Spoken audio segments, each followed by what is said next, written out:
Le Nouveau Testament confirme l'interprétation que l'arche était un type du Seigneur Jésus.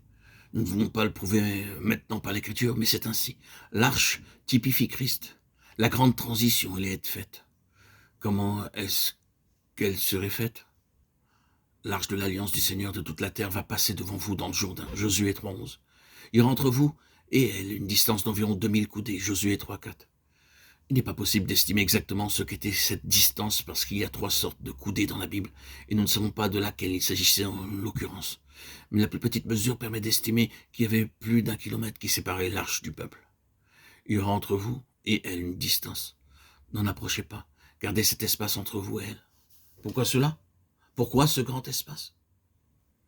Cela ne parle-t-il pas en premier lieu de la grandeur de Christ dans la mort? Car il est dit ici, entre parenthèses, le Jourdain regorge par-dessus toutes ses rives tout le temps de la moisson, Josué 3.15. Et c'était précisément la période. Le Jourdain submergeait toutes ses rives, c'était une vaste inondation. Il débordait au-delà de son lit. Se propageant lui-même, au dehors, en toutes directions.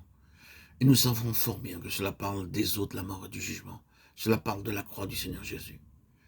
Et il se dresse dans ses flots, au sein de cette puissante inondation du pouvoir de la mort. Ferme dans cette position, tout au centre, ferme dans sa profondeur, sa longueur et sa largeur, en arrêtant les flots. Combien est grande la mort de Christ? La mort n'est pas une petite chose, la mort est une puissante et accablante inondation. Il en a sondé ses profondeurs, il en a pris la mesure, et en mourant, il a détruit la mort.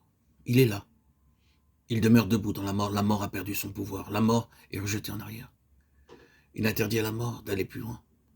La description de tout cela est merveilleuse. En amont, il y avait ce mur puissant de l'eau, et de l'autre côté, en aval, la mer morte. Tout cela signifie que la mort était inopérante. Combien grand est Christ dans la mort? Incomparable. Il était seul dans tout cela. Personne d'autre n'a pu le réaliser. Ensuite, cela parle de l'exclusivité de Christ, non seulement de la grandeur, mais de l'exclusivité de Christ dans la mort. Il n'y avait aucune autre comparaison possible. Oh, quel blasphème de parler de la mort, même de celle du plus héroïque soldat donnant sa vie pour son pays, comme étant comparable à la mort de Jésus.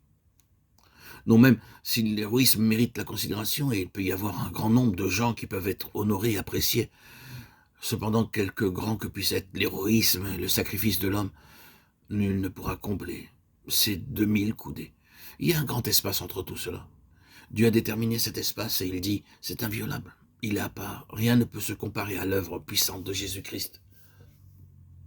Personne d'autre ne l'a fait avant lui. Et nul ne pourra le faire après lui. Cela a pu être fait par lui seul. Considérons la solitude de cette situation, oubliant pour l'instant qu'il y avait les Lévites portant l'arche sur leurs épaules, car la description qui en est faite ne permet pas de les placer sur le devant de la scène. C'est l'arche qui est seulement vue comme si elle était très loin, environ 1000 mètres seulement les séparer. Mais c'est une grande distance qui permettait seulement de la voir de loin. Combien seul il était dans la mort. Alors tous les disciples abandonnèrent et prirent la fuite. Matthieu 26, 56. Il avait dit, vous me laisserez seul, Jean 16, 32. Et ils l'ont fait. Et ensuite, le tiraillement, le plus profond de tous. Mon Dieu, pourquoi m'as-tu abandonné? Matthieu 27, 46. Sa solitude dans la mort est dépeinte par l'arche. Considérons-le. Voici l'agneau de Dieu qui ôte le péché du monde. Jean 1, 29.